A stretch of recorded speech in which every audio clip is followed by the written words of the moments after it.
plus j is k. This is x to the k, and that's the term we're capturing.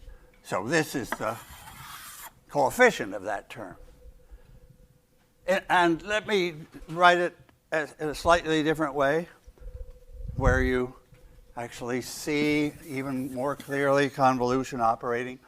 So j is k minus I, right? So it's the sum of ci d j, but the j has to be k minus I. So this is the way to remember the formula for the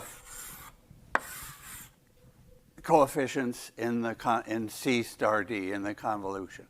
You look at c's times d's. It's a form of multiplication.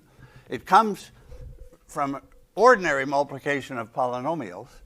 And when you collect terms, you're collecting c, the ith c, and the k minus I d, and you're taking all possible i's.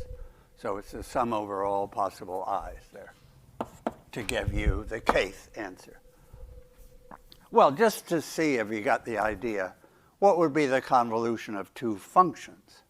Suppose I have a function, f of x, and I want to convolve that with a function g of x.